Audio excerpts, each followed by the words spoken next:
For today's show, we're thrilled to have a longtime champion for Southern California, Congresswoman Linda Sánchez. Since 2003, Congresswoman Sánchez has served in the House of Representatives, standing up for working class Americans and making sure that the sacred promises of Social Security and Medicare are never privatized. During our conversation, she talked about the importance of holding the line on healthcare and working to elect the next generation of Latino leaders in Congress. I'm Hannah Moldavan, Deputy Communications Director for the Democrats, and your host for today. This is the Democrats' Daily Blueprint. Congresswoman Sánchez, welcome to the Daily Blueprint. Thank you. Thank you for coming in our studio as well. We appreciate you hiking over. Now, you've served in Congress during big healthcare debates. You voted for the Affordable Care Act in 2009. Yes. You voted against Republican attempts to repeal the Affordable Care Act. Yeah. And you're on the Ways and Means Committee, which is a key committee on the debate in healthcare. You know, we're recording this just about over a week since Republicans shut down the government. Talk to us about why it's so important for Democrats to keep standing up to protect healthcare. Sure. Yeah, I voted for the original Affordable Care Act. I had just given birth to my son. Okay. So you understood the bills pile up when you have the hospital bills are real. And we, at the time, we knew that this was going to be a way to improve access for millions of Americans who just can't afford healthcare coverage. When in the I call it big steaming pile of crap bill that the Republicans passed, they essentially raided healthcare to pay for tax cuts for millionaires. The cuts to Medicare mean that 15 million Americans are going to lose their healthcare coverage. And with their refusal to renew the ACA subsidies, everybody is going to see their healthcare premiums rise, on average, about 114%. I don't know how many people can afford to pay double for their health care coverage, but I certainly can. And when they were trying to pass their big steaming pile of crap of the bill, I said, you guys have lost your moral compass. And they really have. When it's more important to them to give tax breaks to people who don't need them, and the way they want to pay for them is by ripping away health care coverage for millions of Americans, that means people literally will die, and they don't care. And they're using this ruse, it's just a complete lie, that, Democrats are shutting down the government because we want to give free health care to illegal immigrants. Not true. Undocumented immigrants are not eligible for ACA subsidies. They're not eligible for Medicare. They're not eligible for many of the health care programs. It's U.S. citizens that will suffer. So I've been hearing from my constituents, we want you to stand firm. Healthcare is important to people. It is literally life or death. And so this is the hill that we are standing and fighting on, and I believe the majority of the American public understands that, and they're with us. Yeah, and you mentioned, you heard from your constituent, poll after poll also backs that up. People want to save healthcare and extend those ACA tax credits and blame Republicans for this shutdown. It's really been a show of force from Democrats on Capitol Hill.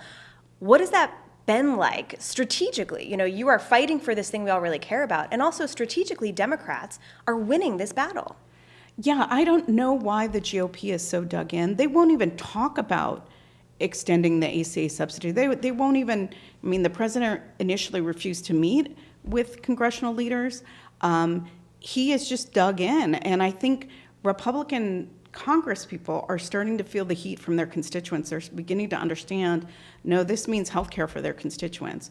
And it's a losing battle in my mind. I think once the public makes their displeasure known and calls their members, writes their members, emails their members, and tells them, we need this. This is important for our family. Then I think we may see them actually come around to the negotiating table. But I just find it really laughable. They're like, just pass this clean CR and then we'll talk healthcare later. No, the entire time they tried to repeal the ACA, they never once put forward an alternate vision for a healthcare plan for America. They don't have one. They're bereft of ideas. All they understand is tax breaks for the wealthy. I think it's interesting you say when people call their member, you're a member of Congress, you have people call into your office and email. I think people at home might be wondering, does that work? What can you tell us about you receiving that influx and if it helps inform your decisions that you make. Yeah, absolutely. We keep track of how many people call into the office and what are the issues that they're calling in about and how many people are pro or against something. It very much matters. And when we see huge volume increase on a particular issue, we know that that's an issue that resonates. By far, we have received the most phone calls about preserving healthcare for Americans, making sure that it remains affordable for Americans. And I've been a staffer on Capitol Hill and have answered some of those calls, and I can say we track them because when I worked for a member of Congress, they wanted, what are people talking about? And let me get on the phone with some of them, which I'm sure as you're talking to many of your own constituents. Now, we've heard a lot in this conversation, you talk about Republicans not really having a plan. They claim they're the party of the working class. You and I know that's BS. I can see the look on your face. I mean, that pains me to hear that. You know, they're hell-bent, even in their budget they passed, on ripping away Medicare, Medicaid, SNAP, Social Security, which they've talked about privatizing, which is another way of just pulling that away from people who have paid into it their entire lives and earned it. I know you started with the labor movement and IBEW. Yes. Can you talk about how that work informs your work in Congress when you've actually been a part of working Americans and are not some of these Republicans who are, as we know, fighting to make tax cuts permanent for millionaires instead of fighting for the working class? Yeah, it's really twisted the way that Republicans have hijacked the narrative that somehow they're good for the working class, because if you look at every single one of their policies, they all harm working families that are just trying to get by. As a former union member and labor leader, you know, we collectively bargained so that folks would have some financial security when they retire and they would have health care coverage in case they get injured on the job. And what Republicans have done very deceptively is they've made people who don't have those things mad at union members because they do. Instead of trying to make sure everybody has health care coverage, they tell people you should be against unions because they have health care coverage and you don't. We should be lifting families up, and Republicans just tear them down. Democrats have done so many great things in the healthcare space, negotiating drug prices and for Medicare, which we've always done with the VA, and until the Democrats were controlled Washington, we couldn't get that done because Republicans would block it. But now we negotiate drug prices and Medicare. Lowering the cost of insulin to $35 a month for families that had been paying more than $200 a month for insulin. Those are very real savings. And life-saving, if you need insulin, you need that to live. It's life-saving, yes. We have always stood up and fought for labor rights. You know, they're gutting labor rights. They're canceling projects that provided good union work, whether that's in the renewable energy space or whether that's infrastructure projects. You hear every day about Trump is mad at some blue state. He's pulling back federal funding, canceling these projects that provide good paying jobs, but also help make the movement of goods and people easier and faster. Yeah. And, you know, with this government shutdown, I know that people focus on the federal workers who are not getting paid, which is terrible. But what people don't also realize is that's a loss of services to you because those federal workers work for you. They're the people who process your passport if you need to travel. They're the people that process your Social Security check. They are the people that do your, when you file your income tax, process it and send you your refund. And all of that is delayed or stopped. We can't even get return calls to our office on behalf of constituents. That's loss of service. Your taxpayer dollars go to that, and you're not getting those services. So this notion that somehow they're fighting for working people is totally wrong. If you look at what Trump has done with tariffs, raising the cost of groceries for everyday families. I went grocery shopping the other day. I do it weekly. Prices of some items have doubled. No joking. And if you're a family on a budget, that's really hard to absorb.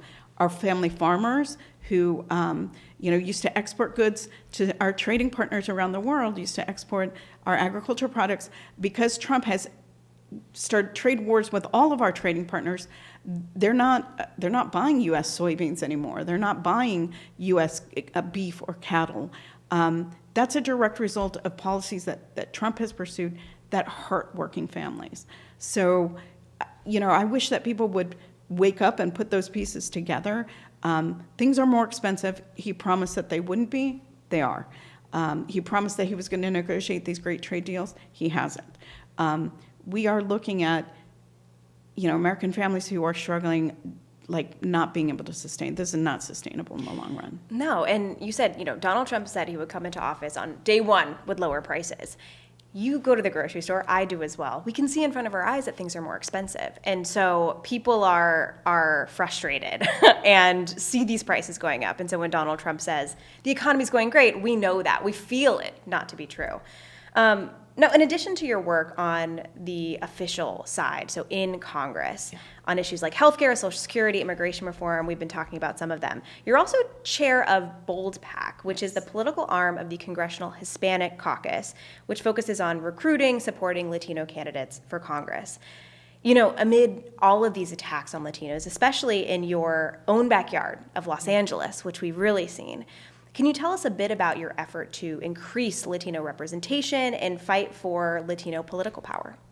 Yeah, there has never been a more dire time and need for more Hispanic voices at the table in policymaking, because the ICE raids in Los Angeles didn't just rip families apart, didn't just get everyday U.S. citizens caught up in these unlawful and oftentimes excessive force sweeps.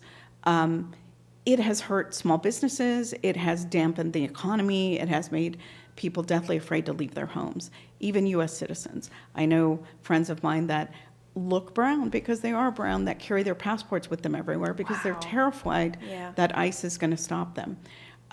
So what Bold PAC does, our humble mission, is to try to increase the diversity of our representation in Congress, to make Congress look like the America that elects them, right? And to that end, we recruit candidates. We help provide them with advice, assistance, financial support so that they can run. Many of them are not millionaires. They can't self-fund their own candidates. We help them raise money so that they can be successful. And we have our first sort of group of Bold endorsed candidates for the 2026 midterm election cycles are all Latinas, which makes me really happy. Yes. Marlene Galan Woods, who's running in Arizona, Joanna Mendoza, who's also running in Arizona. We have Carol Obando Durstein, who's running in Pennsylvania, and Denise Powell, who's running in Nebraska.